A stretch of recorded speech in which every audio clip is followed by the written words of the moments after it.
ಇನ್ನು ಮೊನ್ನೆ ಸಿಎಂ ಸಿದ್ದರಾಮಯ್ಯ ರಾಜೀನಾಮೆ ನೀಡಿದ ಬಳಿಕ ಸಿಎಂ ಸ್ಥಾನಕ್ಕೆ ರಾಜೀನಾಮೆಯನ್ನು ನೀಡಿದ ಬಳಿಕ ಸಿದ್ದರಾಮಯ್ಯ ಹಾಗೂ ಡಿಸಿಎಂ ಡಿಕೆ ಶಿವಕುಮಾರ್ ದೆಹಲಿಗೆ ಪ್ರಯಾಣಿಸಿದರು. ದೆಹಲಿಯಲ್ಲಿ ರಾಹುಲ್ ಗಾಂಧಿ ಹಾಗೂ ಮಲ್ಲಿಕಾರ್ಜುನ ಖರ್ಗೆ ಇಬ್ಬರನ್ನೂ ಕೂಡ ಭೇಟಿ ಮಾಡಿ ಡಿಕೆ ಶಿವಕುಮಾರ್ ಸಲಹೆಯನ್ನ ಪಡೆದುಕೊಂಡು ಬಂದಿದ್ದಾರೆ ಎನ್ನಲಾಗ್ತಾ ಇದೆ. ಎಐಸಿಸಿ ಅಧ್ಯಕ್ಷ ಮಲ್ಲಿಕಾರ್ಜುನ ಖರ್ಗೆಯನ್ನ ಭೇಟಿ ಮಾಡಿ ಅವರ ಆಶೀರ್ವಾದವನ್ನ ಪಡೆದುಕೊಂಡಿದ್ದಾರೆ. ಮತ್ತೊಂದು ಕಡೆ ಲೋಕಸಭೆ ವಿಪಕ್ಷ ನಾಯಕ ರಾಹುಲ್ ಗಾಂಧಿ ಅವರನ್ನ ಕೂಡ ಭೇಟಿ ಮಾಡಿ ಡಿಕೆ ಶಿವಕುಮಾರ್ ಒಂದಷ್ಟು ಸಲಹೆಯನ್ನ ಪಡೆದುಕೊಂಡಿದ್ದಾರೆ. ಮುಂದಿನ ನಿರ್ಧಾರಗಳ ಬಗ್ಗೆ ಸಲಹೆಯನ್ನ ಪಡೆದುಕೊಂಡಿದ್ದಾರೆ.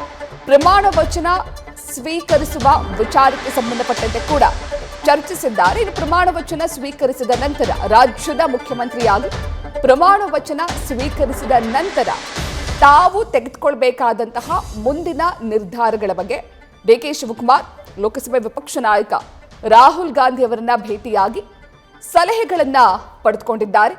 ಮುಂದಿನ 2 ವರ್ಷಗಳ ಕಾಲ ಅಭಿವೃದ್ಧಿ ಕೆಲಸಗಳಿಗೆ ಒತ್ತು ನೀಡಿ ಹೊಸ ಸಚಿವ ಸಂಪುಟದ ಸದಸ್ಯರನ್ನ ಜೊತೆಯಾಗಿ ನಡೆಸಿಕೊಂಡು ಹೋಗಿ 2028ರ ವಿಧಾನಸಭಾ ಚುನಾವಣೆಯನ್ನ ಗೆಲ್ಲಲು ಶ್ರಮ ವಹಿಸುತ್ತೇನೆ ಎನ್ನುವಂತಹ ಮಾತನ್ನ ಕೂಡ ಡಿಕೆ ಶಿವಕುಮಾರ್ ರಾಹುಲ್ ಗಾಂಧಿ ಅವರ ಬಳಿ ಹೇಳಿದ್ದಾರೆ ಎನ್ನುವಂತಹ ಮಾಹಿತಿ ಲಭ್ಯವಾಗ್ತಾ ಇದೆ.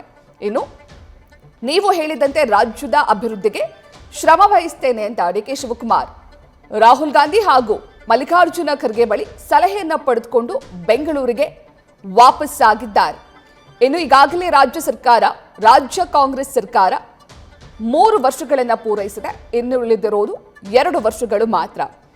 ಈಗ ರಾಜ್ಯದ ಮುಖ್ಯಮಂತ್ರಿಯಾಗಿ ಡಿಕೆ ಶಿವಕುಮಾರ್ ಆಯ್ಕೆಯಾಗಿರುವುದರಿಂದ ಮುಂದಿನ 2 ವರ್ಷಗಳ ಕಾಲ ರಾಜ್ಯದ ಅಭಿವೃದ್ಧಿಗೆ ಸಂಬಂಧಪಟ್ಟಂತೆ ಹಾಗೂ ಸರ್ಕಾರ ರಚನೆಗೆ ಸಂಬಂಧಪಟ್ಟಂತೆ ಜೊತೆಗೆ ಮುಖ್ಯಮಂತ್ರಿ ಆದ ನಂತರ ತಾವು ತೆಗೆದುಕೊಳ್ಬೇಕಾಗಿರುವಂತಹ ನಿರ್ಧಾರಗಳಿಗೆ ಸಂಬಂಧಪಟ್ಟಂತೆ ಎಐಸಿಸಿ ಅಧ್ಯಕ್ಷ ಮಲ್ಲಿಕಾರ್ಜುನ ಖರ್ಗೆ ಹಾಗೂ ಲೋಕಸಭೆ ವಿಪಕ್ಷ ನಾಯಕ ರಾಹುಲ್ ಗಾಂಧಿ ಇಬ್ಬರನ್ನೂ ಕೂಡ ಭೇಟಿ ಮಾಡಿ ಚರ್ಚಿಸಿ ಒಂದಷ್ಟು ಸಲಹೆಗಳಿಂದ ಅವರಿಂದ ಪಡೆದುಕೊಂಡು ಬಂದಿದ್ದಾರೆ ಡಿಕೆ ಶಿವಕುಮಾರ್.